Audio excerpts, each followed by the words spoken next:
નમસ્કાર દર્શક મિત્રો, મારા લોકપ્રિય કાર્યક્રમ મારો અવાજ સાથે હું છું રોનક. આજે એક એવા મુદ્દાની ચર્ચા કરવી છે ને જનતાના મંતવ્યો જાણવા છે જે ગુજરાત અને ખાસ કરી અમદાવાદમાં ચર્ચાનો વિષય બન્યો છે. અમદાવાદના ખોખરા વિસ્તારમાં આવેલી 7 ડે સ્કૂલમાં વિદ્યાર્થીએ હત્યા કરી અને આખા ગુજરાતને હચમચાવી દીધું. 8મા ધોરણમાં ભણતા વિદ્યાર્થીએ 10મા ધોરણમાં વિદ્યાર્થી પર જીવલેણ હુમલો કર્યો અને સારવાર દરમિયાન આ વિદ્યાર્થીએ પોતાનો જીવ ગુમાવ્યો. અને આ ઘટના બાદ તમામ લોકોએ આ ઘટનાનો વિરોધ કર્યો છે ને આ ઘટનાને વખોડી કાઢી છે. આ સાથે મહત્વની વાત એ છે કે આ ઘટના બાદ મહીસાગર ને ભુજમાં પણ હુમલાની ઘટના સામે આવી. મહીસાગરમાં ધોરણ 8માં વિદ્યાર્થીએ ચક્કાના ઘા મારીને વિદ્યાર્થી પર હુમલો કર્યો હતો. તેમજ ભુજમાં પણ બીજી ઘટના બની, જ્યાં પણ વીડી હાઈસ્કૂલમાં આવી જ મારામારીની ઘટના બની અને વિદ્યાર્થીઓ ઘાયલ થયા, જેમાં 10 જેટલા વિદ્યાર્થીઓ મળી અને વિદ્યાર્થી પર પંચ અને કડાથી હુમલો કર્યો હતો. ત્યારે અહીં સવાલ એ ઉભો થઈ રહ્યો છે કે વિદ્યાર્થીઓ એટલી હદ સુધી હિંસા ક્યાંથી આવે છે? વિદ્યાર્થીઓ આ પ્રકારનું કૃત્ય કેમ કરે છે? તેમાં ક્રૂરતા કેમ વધી ગઈ છે? એના માટે દોષી કોણ છે? ત્યારે આજ મુદ્દાને લઈ અમદાવાદ શું કહી રહી છે, આવો સાંભળીએ. 7th ડે સ્કૂલના વિદ્યાર્થીએ સહપાઠીને ચાકુનો હુમલો કરી અને મોતે નિપજાવી દીધો. ગૌરવંતી ગુજરાતમાં આ બહુ મોટી ગંભીર ઘટના પ્રથમ વખત બની છે અને ભારતના ઇતિહાસની વાત કરીએ, રામાયણ કે મહાભારતમાં પણ ક્યાંય આવા ગુનાનું વર્ણન નથી.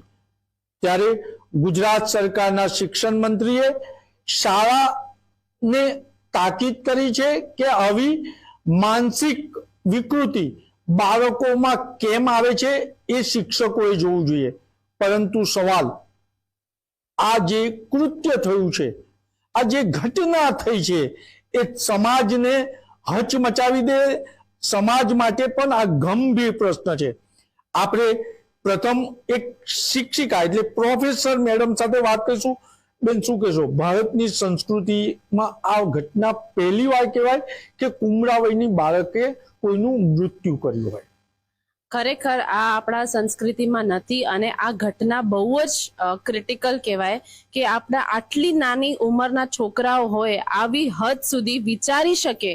દેટ ઇઝ આપણે રેટ્રોસ્પેક્ટ કરવાનું અહીંયા સવાલ આવી ગયું છે. તો આ આપણે એવું વિચારી શકીએ કે આનું મૂળ ક્યાંથી, આ છોકરાઓ આવી રીતે વિચાર ક્યાં સુધી? છોકરાઓ જ્યારે સ્કૂલમાં જાય એના પહેલા તો એ લોકો ઘરમાં એ લોકોનું પરવરિશ થાય, એ લોકોના ફેમિલીમાં એ લોકોનું પરવરિશ થાય. તો આપણે ખરેખર first socialisation begins from the family. તો હું એક એક્ઝામ્પલ લઈશ કે જ્યારે આપણે છોકરાઓ નાના હોય ને ત્યારે આપણે જ્યારે છોકરાઓ આમ પડી જતા હોઈએ કે કાં તો આપણે સ્કૂલમાંથી કોઈકની શું કહેવાય કે પેન્સિલ કે રબર કે કોઈ કામ લઈને આવતું હોય તો એઝ અ પેરેન્ટ્સ આપણની રિસ્પોન્સિબિલિટી હોવી જોઈએ કે તમે જે વસ્તુ તમારા છોકરાઓએ ના આપી હોય એ તમારા છોકરાઓના બેગમાં મળે કે કંઈક હોય તો એઝ અ પેરેન્ટ્સ તમારી રિસ્પોન્સિબિલિટી હોવી જોઈએ કે તમારા બાળકને સમજાવો કે આ તમારા પાસે કંઈથી આવી. સો આ બહુ જ નાની બાબત છે, પણ અહીંથી છોકરાઓ જૂઠું બોલવાનું શીખે છે, અહીંથી છોકરાઓ બીજાને મારવાનું શીખે છે. પિયર ઇન્ફ્લુઅન્સ જેને કહેવાય એ બધું અહીંયાથી શરૂઆત થાય છે.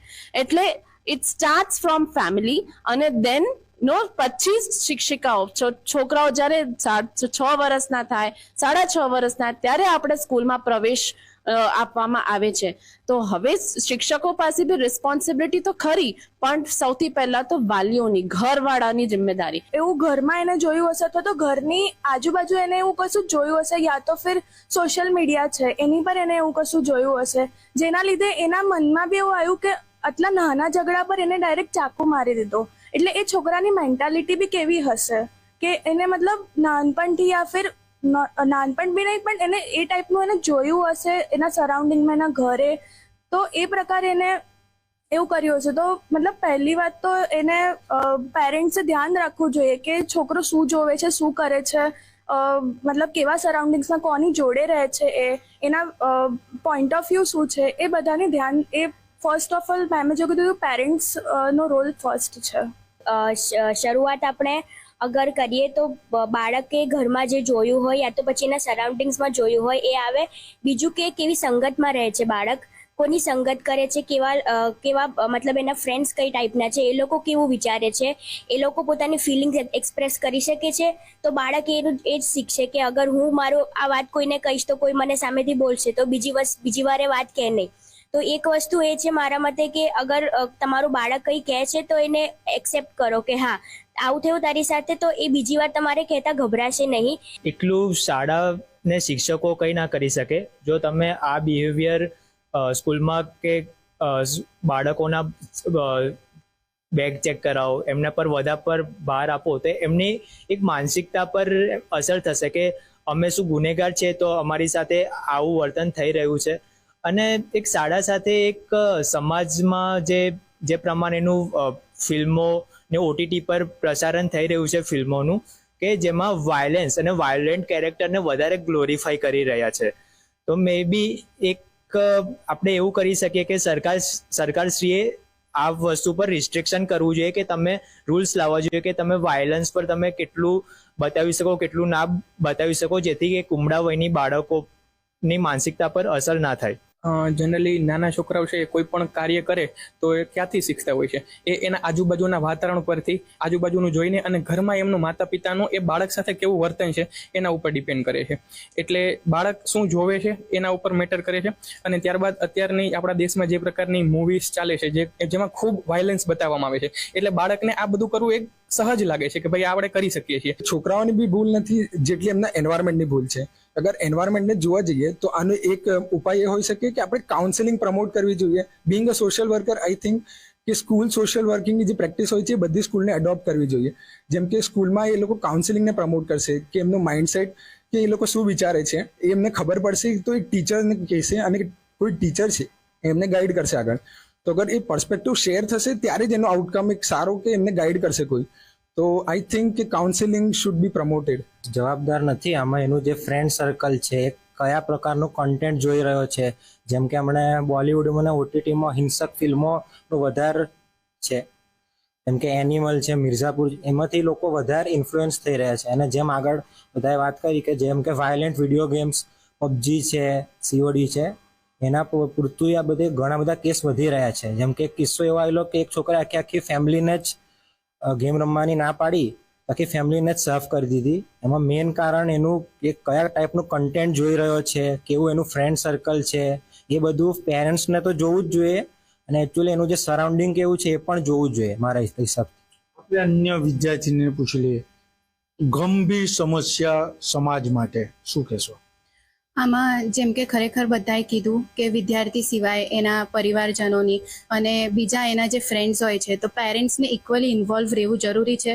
એક વિદ્યાર્થીના સ્કૂલિંગમાં કે ટ્યુશન જાય છે, બહાર રમવા બી જાય છે, ફોનમાં બી જે વસ્તુઓ યુઝ કરે છે, એમાં ફૂલફિલિંગ પેરેન્ટ્સનો રોલ હોવો જોઈએ કે એ કેટલા ટાઈમમાં શું જોવે છે, કેવો કન્ટેન્ટ જોવે છે, ગેમ રમે છે તો કઈ રીતના રમે છે, એ બધામાં સ્ટુડન્ટ્સ જોડે જોડે ટીચર્સ અને પેરેન્ટ્સ એ આખી એક સરાઉન્ડિંગ ક્રિએટ કરે છે જે બધા ઇક્વલી રિસ્પોન્સિબલ રહે છે એકબીજા માટે.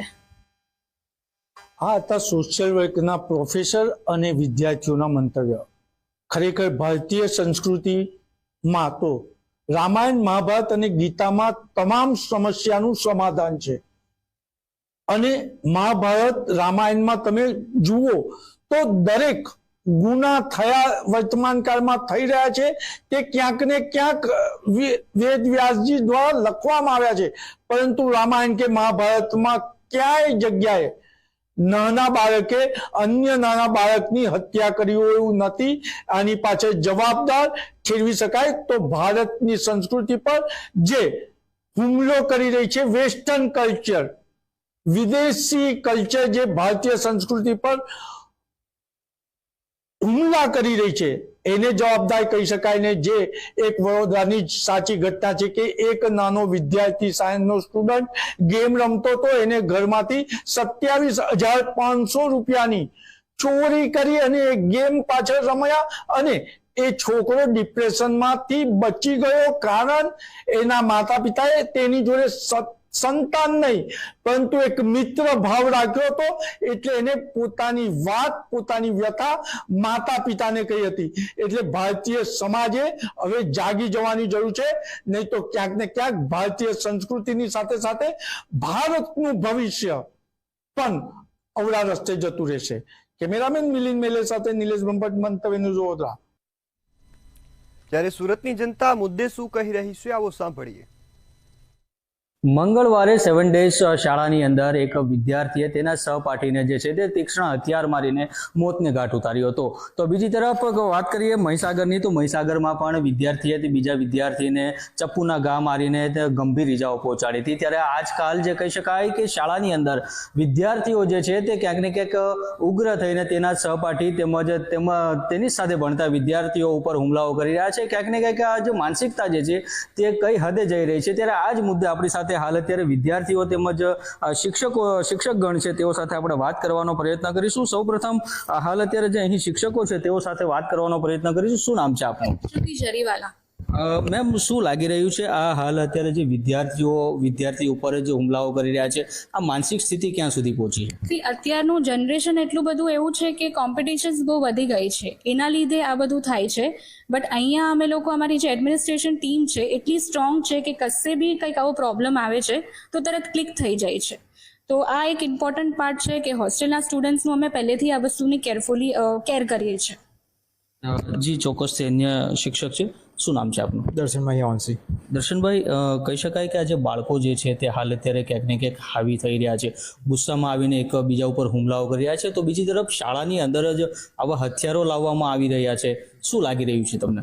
સૌથી પહેલાં તો સર, શાળામાં એક સાયકોલોજીસ્ટ હોય જે સ્ટુડન્ટોનું ઓબ્ઝર્વેશન કરે, શું એના માઇન્ડમાં ચાલે છે. આવું કે એકવાર એક બાળકે હમણાં અમદાવાદમાં સ્કૂલમાં એક બાળકની ઉપર તમે હાલ અત્યારે જે પ્રમાણે એક વિદ્યાર્થી ઉપર હુમલો કરે છે, ગુસ્સામાં હુમલો કર્યો છે, શું લાગે છે આવું તમને સાંભળીને? મને બહુ અજીબ લાગે છે, કેમ કે આવું પહેલાં તો કોઈ વખત થયું નથી ને આવું તો બહુ નોર્મલ નથી કે કોઈ વિદ્યાર્થી બીજા વિદ્યાર્થીને એમ મારી દે. એ લોકોનો ઈગો બહુ વહેલો હર્ટ થઈ જાય છે થોડીક વાતમાં.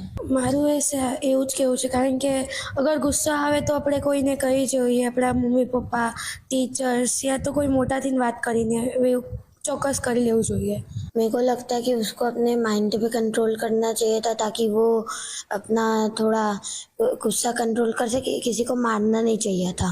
I believe that it should happen because it's a really bad thing. Life is very important to everybody. So I don't think it is really good to take somebody's life. I think they should control their anger. Their mind. Yeah. पहला तो कि mindset क्या है बच्चे का, what is his mindset, क्या कहाँ पे ग्रो हुआ है, कौन सा एनवायरनमेंट पे वो ग्रो है. ब्लेम ना शिक्षक को जा रहा है ना किसी को, एनवायरनमेंट कैसे ग्रूमिंग हो रहा है बच्चे का. सो ओवरऑल हमारे यहाँ पे पूरा सिस्टम है, the students are very open to the teachers. हर एक बच्चे हर एक टीचर्स के पास जा पा रहे हैं. We have child psychology. So teams, every teacher is supportive to every child. So everybody has that right to go to the teacher and वो environment हम create कर रहे हैं कि वो comfortable होके हमें सब बताए, like she share his thought process. Then only we can come himself. Actually, I believe in a good system, जो system mainly student को support करेगा, not only the academically, in mindset wise, their beliefs. So everything we need to understand that क्या वो लोग समझ रहे हैं, क्या वो लोग थिंकिंग प्रोसेस क्या है उन लोगों का. क्योंकि obviously if we now compare our generation with this generation, obviously it will be not possible. First of all तो हमें बच्चों को सुनना चाहिए.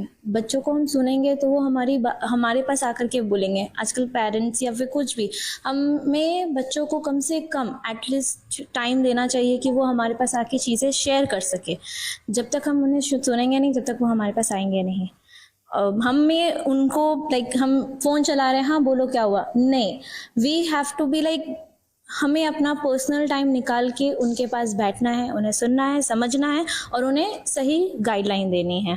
तो हमारे बच्चे यहाँ पे प्रैक्टिकली देखते भी है कि हमें अभ्यास करना चाहिए इसका हमारे दैनिक लाइफ में.